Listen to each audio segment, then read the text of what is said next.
can we begin with the recap? No, presentations first.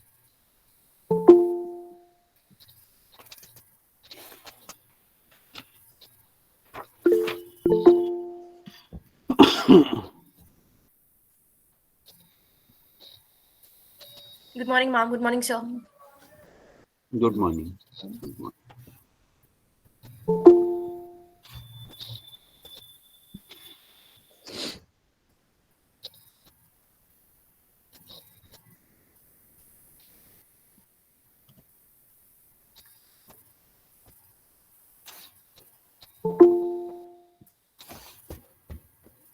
आज किसका होना है introduction? Sir, Uruj Fatma, Mohammad Zaid, Zumair, And after Aftab, yes, sir. So, are you there? Uruj, Mohammad Zaid, Zumairuddin, and Aftab, have you joined? Yes, ma'am. Yes, ma'am. Yes, ma'am. Okay. So, can we begin with the introductions, please?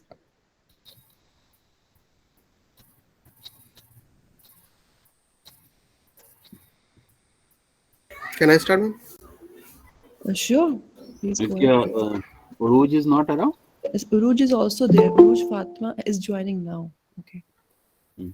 So let us begin in this order. Right, sir.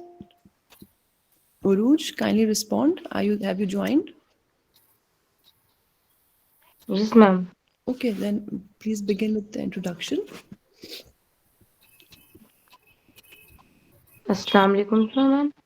My name is Uruj Fatima. I belong from Shahjahanpur and I have completed high school and intermediate from AMU and bachelor in commerce from AMU itself. And my strengths are that I feel my nature is adaptive. I can adapt in dynamic environment. And my weakness is that sometimes I become confused in decision making. And my career aspirations that I want to do job in the banking sector after doing MBA. What about your achievements? So I have cleared Chartered Accountancy Foundation course.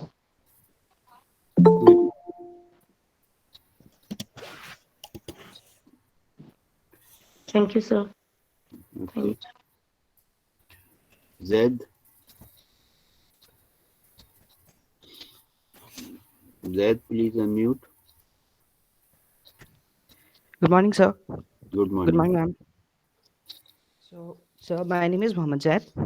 I am from Sherkot, a town in Bijnor, and I did my schooling from Prinkamon School in Dhampur. Then I completed my bachelor's in physics from the Aligarh Muslim University.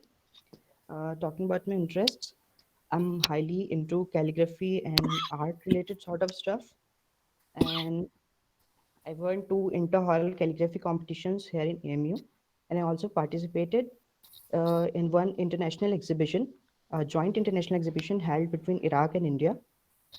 Um, Now, talking about my strengths, I am a very patient and disciplined kind of a person, but also I would say, now talking about my weaknesses, I sometimes lack confidence and like I cannot voice my ideas and opinions in public sometimes, but I'm trying to overcome this and I'll certainly work upon it. As far as my career aspirations are concerned, so I want to work in some public sector bank in future. Thank you. Okay. Thank you, Zed.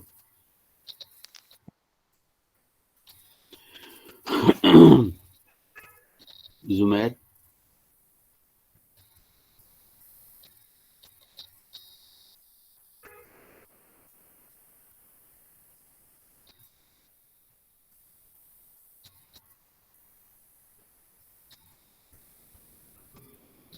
I think Zumair is not around, Yari. So then let us move to Aftab. Yes, good morning, sir. Good morning, Aftab. Myself, Mohammad Astaf. I am from Firozabad, Uttar Pradesh. I have completed my schooling from several school. After that, I come to our AMU for the graduation.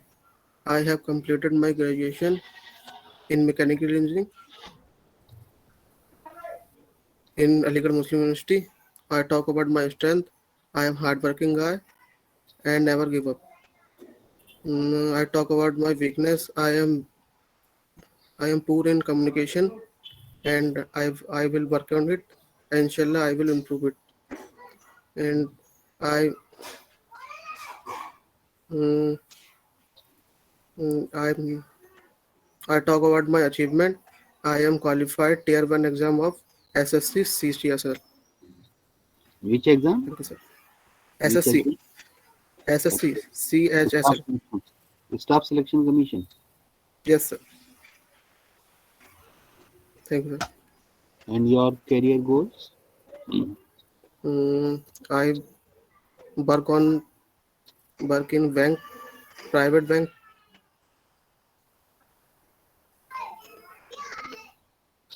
Then why did you write SSC exam? Say I am also preparation for SSC CGL parallel to That, the MBA. that is what my question is. If you want to get into a private bank, if that is your Yes, sir. career aspiration, Yes, why sir. you are writing these exams? Sir, this is my achievement. Just for achievement, after qualifying you will forget about it. No, sir. Okay.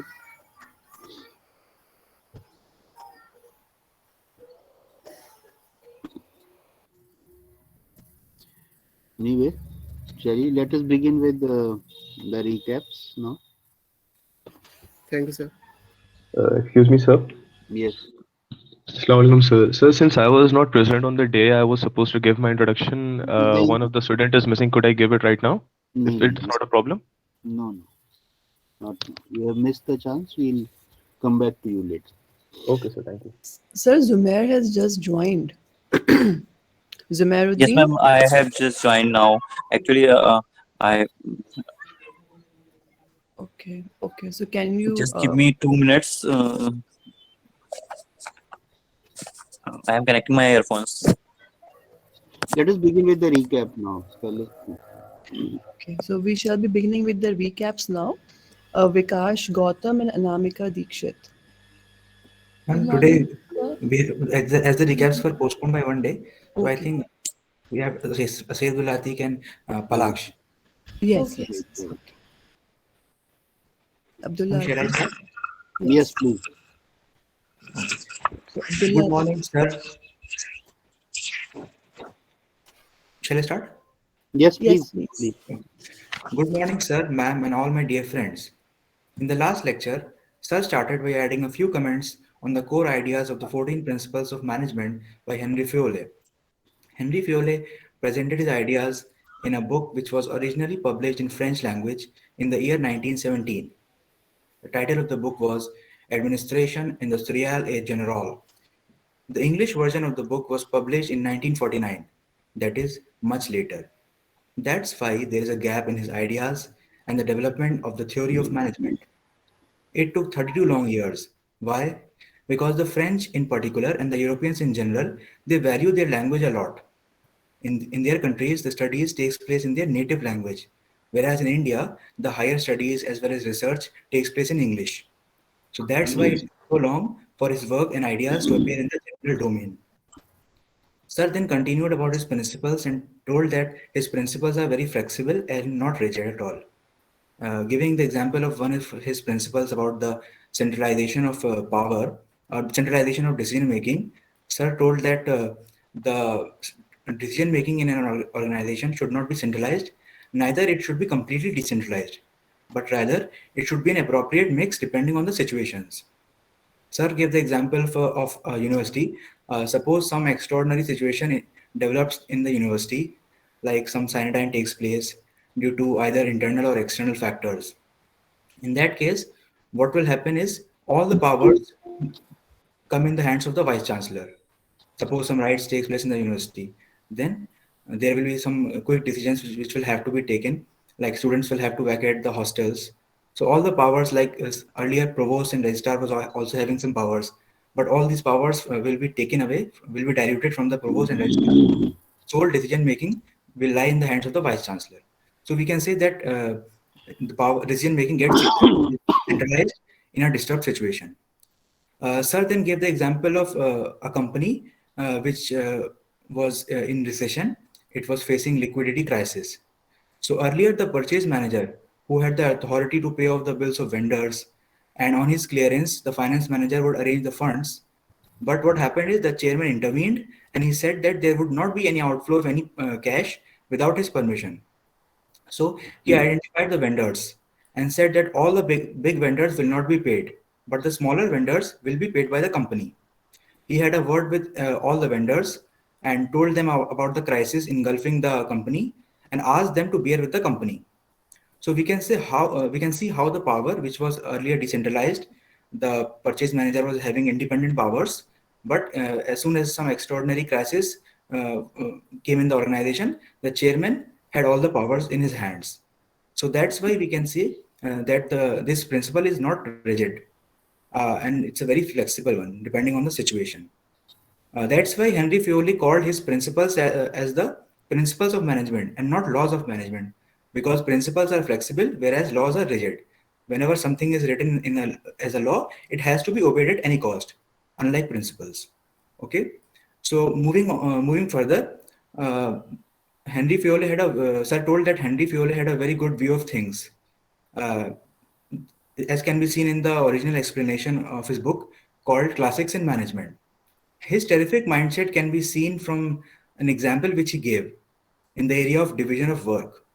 Another scientist, Taylor, was also working in this field, but Henry Fiouli gave such a great example from the animal kingdom. He gave the example of amoeba. Amoeba is a protozoa, and amoeba is a unicellular organism where all the life functions are performed by one cell. Whereas in living things, whenever evolution takes place and gradually the complexity arises in the organisms, specialized organs evolve for different tasks. For example, let's take the case of human body. We have different systems like respiratory system for for breathing, circulatory system for the circulation of blood flow in the body, digestive system for taking the food and digesting it, excretory system for ejecting the waste substances from the body, and etc. So amoeba signifies that there is one person in the organization who is doing all the work, whereas these complex organisms signify multiple persons working in the organization. Suppose there are two persons. Uh, let's say one person will handle the external affairs of the company, whereas the other person will take care of the internal management affairs of the company. So this is an example of division of work, which was given by Henry Fiolle. So this brilliant example from the animal world shows the terrific mindset of Henry Fiolle. So in the end, sir concluded by saying that the principles are very situation specific and they are not rigid at all. Thank you so much. Thank you, Atif.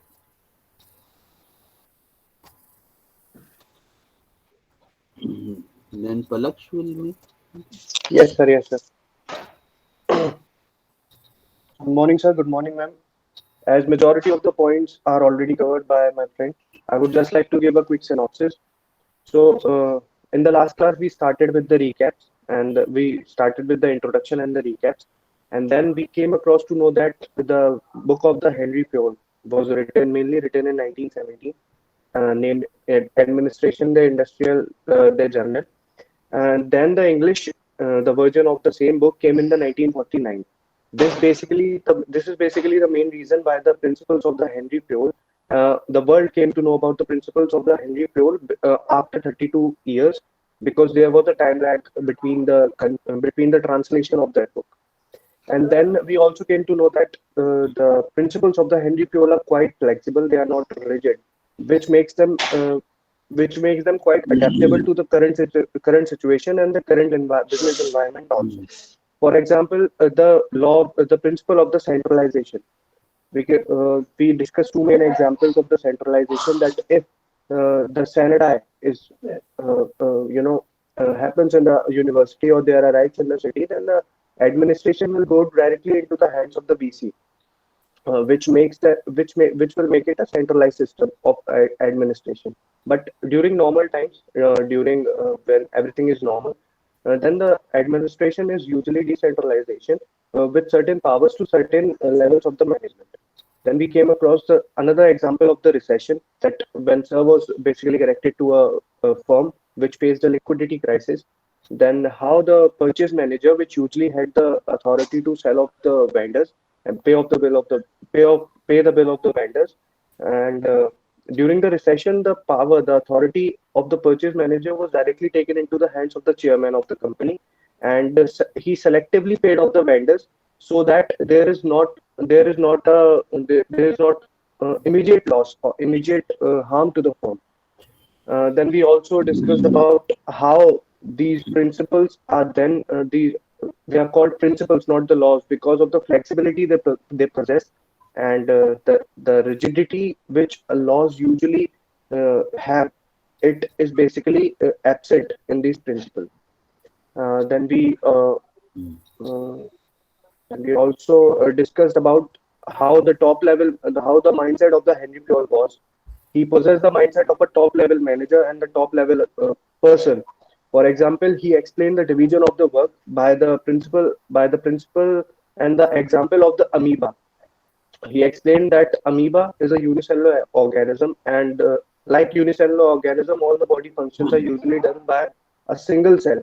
All the body function, whether it is digestion or digestion or excretion, they are only done by the one single cell.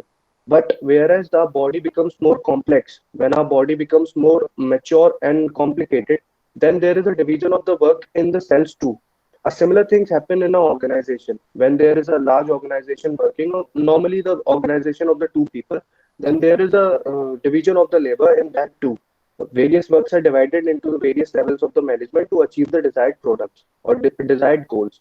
So this is what makes the laws of the Henry principles of the Henry role uh, situation based and not rigid, and that's why they are more successful in the today world also, in the modern world also. Thank you. Mm, So, may I give my introduction now, sir? Yes, you can. Hello. Assalamualaikum all. My name is Zubair Khan. I was born and brought up in Aligarh. Currently, I am pursuing MBA in Islamic Banking and Finance. And previously, I had done graduation in physics, honors from AMU itself. I had completed my schooling from STI school, which is the mental cycle. Uh, my strength is my knowledge and ability to apply it in practical scenarios. And my weakness is my patience in every situation. And one more weakness is that I am not friendly in just friendly in new and surrounding. I can't be friendly in new surroundings. Certainly, my aspiration is to job in Islamic banking in Gulf country, mainly in Saudi Arab. That's all.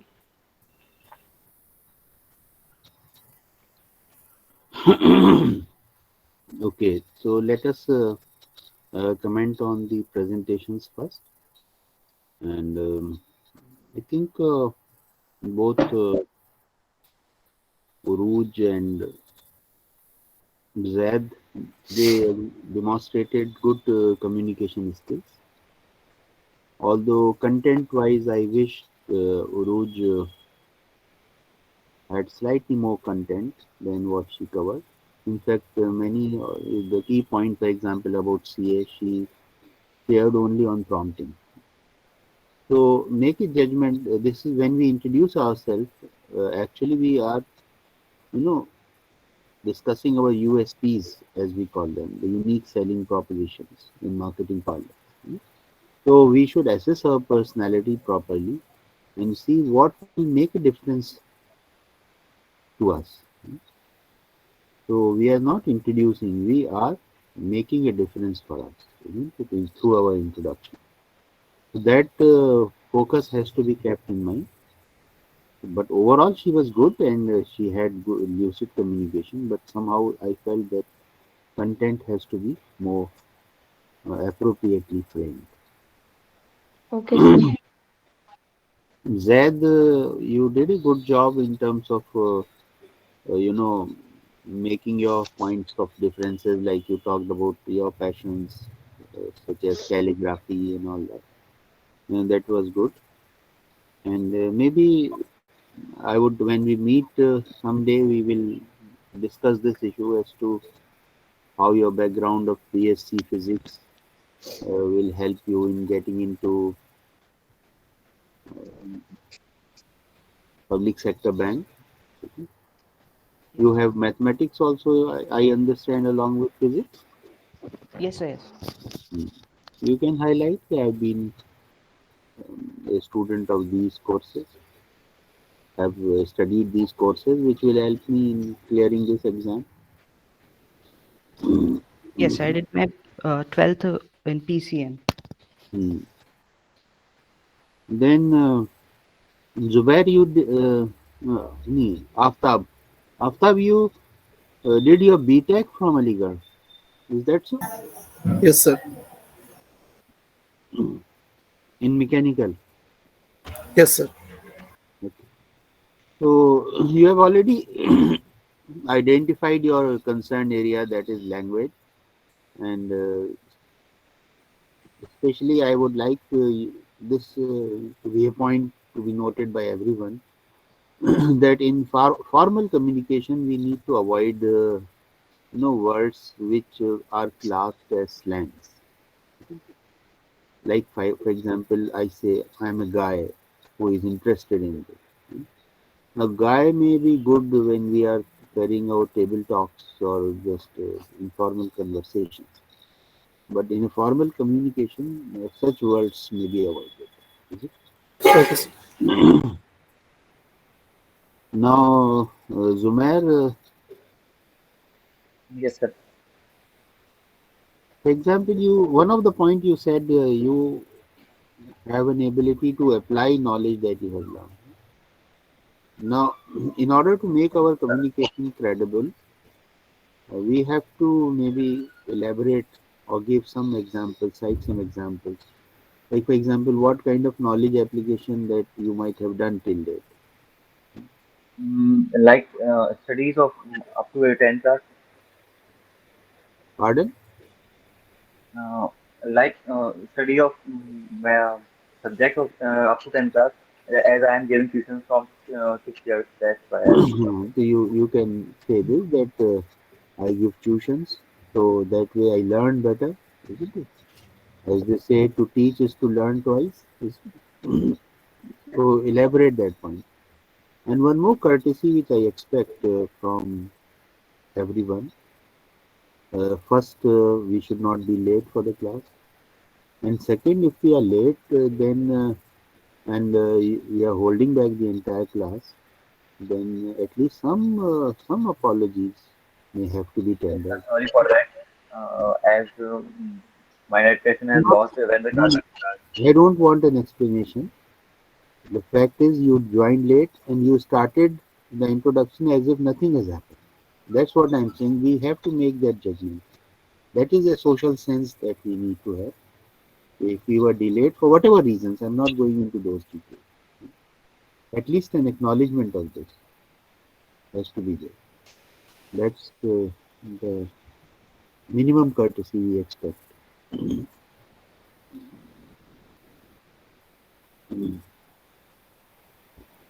So now Abdullah Atiq and Palaksh they did a reasonably good job of recap. Although today the content was less in the sense that we had less time to cover the content, but whatever content was covered, Abdullah Atiq especially shared it in the right earnest, and he had very clear ideas. I think I understand he has written down the points. Because of that, he was very. Is that so, Abdullah Atiq? Yes, sir, I made a short points in paper Yes. yesterday. And perhaps that was the only difference between your performance and Palak's performance. Uh, Palaksh had all the content, but the presentation was not moving very smoothly. Now, writing helps us smoothen our communication. Otherwise, what happens is maybe Palak, you have to reflect on your communication style. Sometimes there are fillers in between. Now, Okay, sir. actually, create some kind of jerks in the presentation. So either the ideas are not very clear, or they are not arranged in a sequential order, or they are not written down specifically. Then sometimes what happens is that whenever we have a break, we fill it with words like and that creates a block in the communication. So try to smoothen your communication. And Abdullah Atiq, otherwise you are good. Maybe try to bring some force now in your delivery. You are very smooth, very clear, but it should be uh, more forceful presentation. Okay, sir. चलिए, तो I think we have talked about broadly two schools. One, the classical school, in which we have covered these two sub schools, Taylor Scientific Management and Fields Administrative Management. And we have also talked about how these schools they lost their preeminent position because of the changed context, and especially the World War First and how it impacted. And there, the other idea, that is the idea of human beings, a crucial part of management, that emerged. So earlier in the classical school, men was just another input in the management process. But human relations school, and later on its extended version, the behavioral school, it made us realize that no, actually, the key job of the management is to manage the human feelings.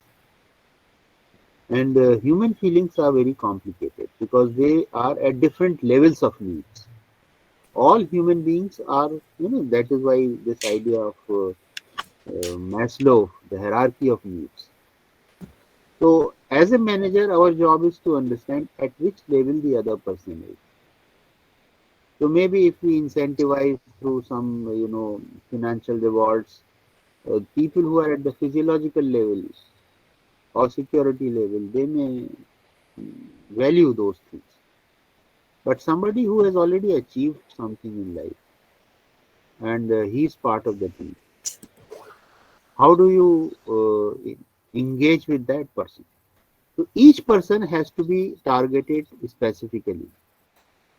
First, understand the profile, and that is why human judgment will always be required in management. Okay. So that is something which we need to appreciate. So that was the second school which we discussed, and now today we'll talk about the third school, and that is what we call the management science school or quantitative school. The context of this school is that how World War First and how World War Second were different. First, let us understand, and the end point, the culmination point of the Second World War. What was that event?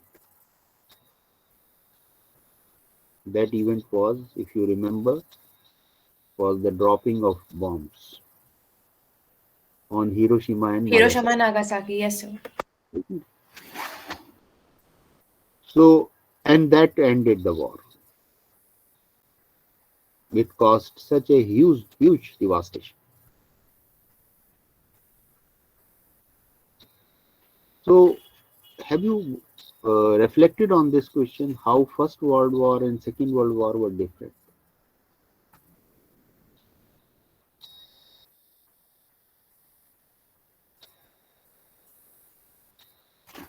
Yes, sir. Generally, Second was World War had a lot of because industries were more developed by that point of time, so there were more uses of arms and ammunition in the Second World War in comparison to the First World War.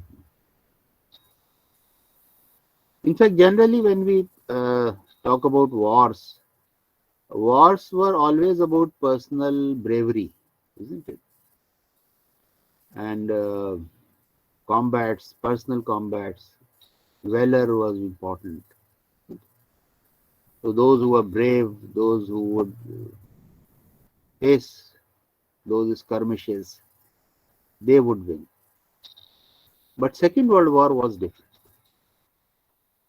It was different because it was based on basically technological plank. It was highly sophisticated use of equipments and communication technology. So actually, Second World War was a situation in which many experts, technological experts, technical experts, scientific experts, be it physicists, be it chemists, be it operations research experts, because one of the key factor was whether you win or lose was logistics. How do you manage the supplies? Can you manage it with precision?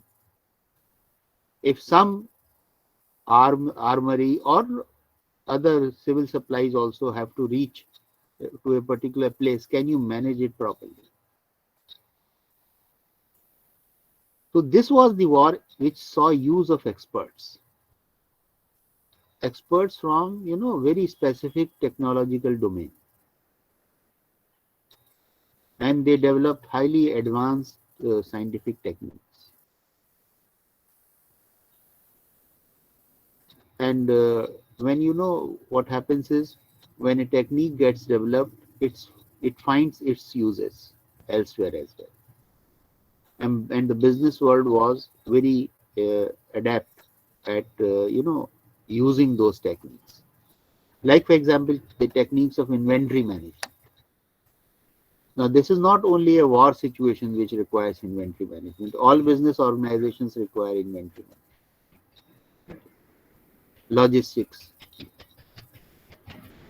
So all the techniques which were developed during the war times, they found an application in the business world, and that is why the third school which emerged was the School of Management Science.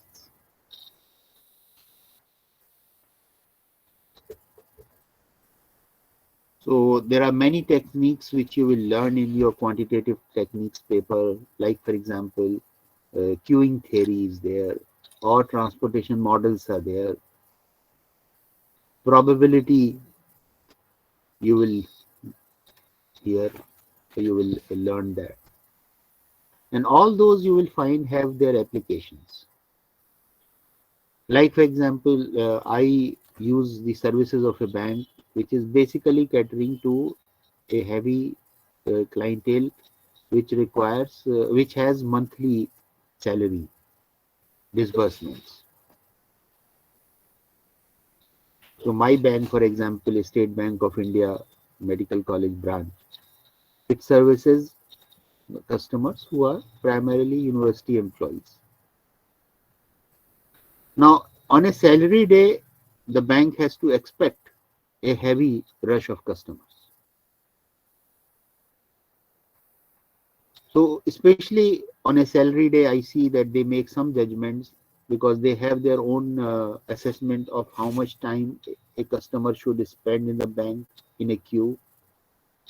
Suppose, for example, one of the function is this, that you want that no customer should wait for 3 minutes on a counter. Suppose that is your service delivery quality. And you have made some expectations regarding the number of customers that are likely to visit on a salary day in a particular bank. Accordingly, you can decide the number of counters that you should have. So what management science suggests is that you have to evolve an objective function for everything. All the jobs which you are performing, which are routine jobs, repetitive jobs, you have to decide on them in a very scientific manner. So this was the core idea, and This continued, I mean, this management sciences school continued to have a very dominant presence. In fact, sometimes some of the schools' pride, for example, IIM Calcutta, takes this pride that they say that we have a highly developed quantitative base for decision making. And many of their experts that emerge from their institution, both as faculty and students, pass outs, they take that, they have that as the point of distinction, that we have very strong quantitative base. So this is the third school, which would say that, and this was facilitated by one development because this approach requires heavy number crunching. So if you have computers, that facilitates that job.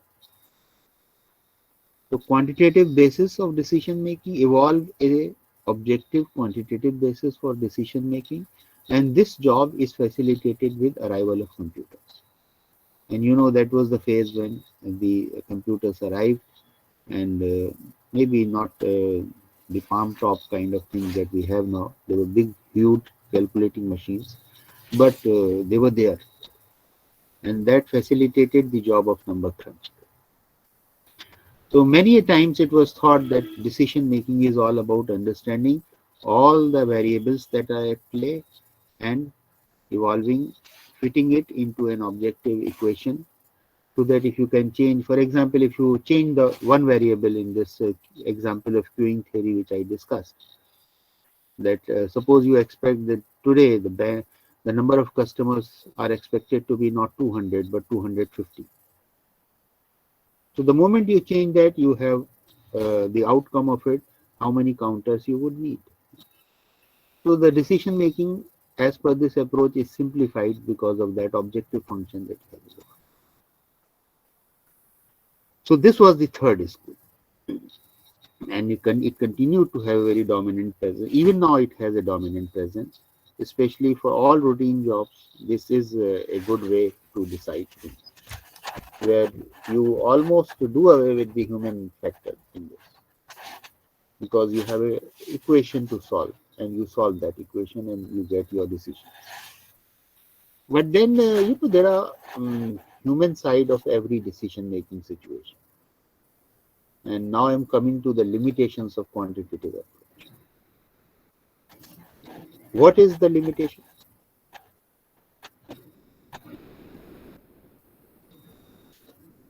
In your assessment? Sir, all decisions So cannot too be much focus on quantitative approach and neglecting the qualitative approach. Hmm. So everything cannot be numbered, right? Cannot be expressed in quantity. So this can be considered as a limit. Hmm.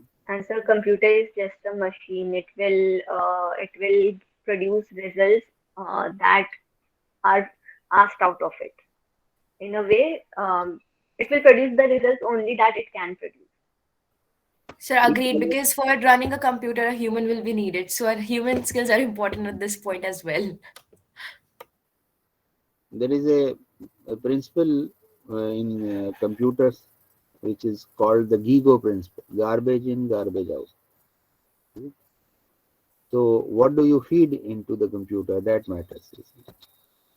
In fact, I may explain this using a apparently funny example, but very instructive example. And this was actually the case in a company. What happened was that the management was receiving a lot of complaints about waiting time at the lift, and it was housed in a six-story building, so people were availing lifts, and especially at the peak hours, there was always a complaint that there is a lot of waiting time on it. And the management then had a brainstorming session what to do about it, and there were all kind of fancy ideas that were proposed. For example, what could be the possible solutions? The possible solutions could be For example, you can increase the number of lifts, you can increase the speed of the lift, you can go for other solutions also, like for example you can restrict its use for third floor onward. For example, you can say that people of first and second floor will walk up and down, the facility would not be available, like that you can do. Some of those solutions may be very costly. For example, if you have to install a high speed lift, it may involve heavy capital investment or additional lifts. Again, this may also be structurally not possible, or if it is possible, it may involve again heavy capital investment. They tried one more approach. They said, okay, stagger the timings of the office so that that people come at different points of time, like you have in metros, and that heavy trucks will ply only after 11 p.m. in the night, isn't it? Likewise, you can stagger the arrival of the rush. But to your surprise, how the problem was solved was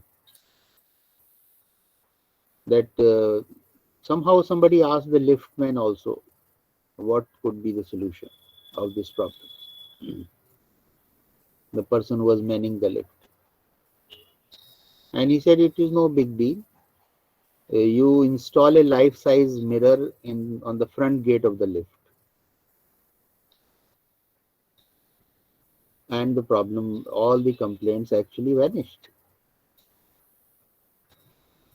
Now, the issue was not actually waiting time. The issue was boredom associated with the waiting time. So when you have a, such a indulging kind of engagement, you can self-indulge in yourself during that waiting period. So when you have a good pastime, there will be no complaint. And this was a very simple solution. Now, this actually indicates both limitations and again excessive use of any idea. Peter Drucker has made a very particular, very instructive statement on this account. What happens is when you get a hammer in your hand, everything looks worth striking. So this was actually the problem with management science experts. When they evolved a technique, they thought it should have an application. And they believed that it will solve, it will simplify the issue. But all issues which have human involvement are not that simple. You have to make a judgment about the psyche of the people. Like for example, a lot of communication experts also got into it. And I was witness to a presentation which was made by a very renowned academician in IIM Ahmedabad. He was an expert of information science. And at that point, management information system was recommended to be used in organizations in a big way. And he did a lot of research on that. And he presented how we can streamline the functioning of the management information system in the organization. Now, one of the faculty member there, after his presentation was over, asked him, is it really being used in the organization? Managers, do they really pay attention to the formal information system? And he had no clue of that. He had no answer, convincing answer. And that reminded me of the work that was carried out by Henry Mintzberg. If you have read his article, managers rely on hearsay, on informal sources of communication. Now, what will then be the role of management information system? If managers continue to rely on uh, informal sources of communication rather than formal sources, you may have the most elaborate information system. But can you force managers to behave in a particular way that all the information has to be put on a pen drive? So this was actually one of the key concerns. And Peter Drucker at one place has very clearly distinguished it. He said that there was a cleavage between the tool maker and the tool user. And the tool maker was insisting that tool user should use it because it is in his interest. But it was his presumption. The tool user had a different idea. In fact, he thought that it will remove, for example, it will create a threat in the tool user that if I use this tool too heavily, my own power will be reduced. For example, if all information is available on a computer or on a pen drive, don't you think manager's power will be compromised? So why he would shed away his power? It may be in the organizational interest, you may argue, but managers have their own way of thinking. All human beings have, for example, many of us have this tendency to grab power, to hold power. And one of the way to hold power is to hold information with you so that people then come to you when they need information. So there was a cleavage between tool maker and tool user. And merely by saying that tool is a very useful tool will not ensure that everybody uses it. और आपने ये देखा कि जब भी नई चीज technology I, for example आज भी ये प्रॉब्लम एग्जिस्ट करती है कि कुछ मैनेजर्स हैं, they have been hardened through experience, they are not comfortable in using technological gadgets. उन्हें लगता है कि ये this is one way of taking away their power, and they will keep claiming that they have their experience, and that should be valued. So this was the limitation of scientific management sciences tool, isn't it? One, it somehow gave the power, more power to the experts than to the manager who was running the show. And there was a cleavage between the two. And the second major problem was that all human situations, in fact, one of my professor in there said this, management, in fact, this was his quote, management is all about management of human feelings. In the final analysis, management is management of human feelings. If we can understand that, yes, technological gadgets can assist, but they cannot replace human judgment. So they could be good servant, but they cannot be master. The master of the show must remain the manager. And even when a tool is introduced, you make sure that you ensure that the master doesn't feel threatened. So this was the limitation as also a strength. Yes, all those decisions which require routine responses, which can be objectified, management science school was a very handy school. It contributed. Thank you very much. Thank you, sir. Thank you. You, sir. Thank you, Thank sir. you.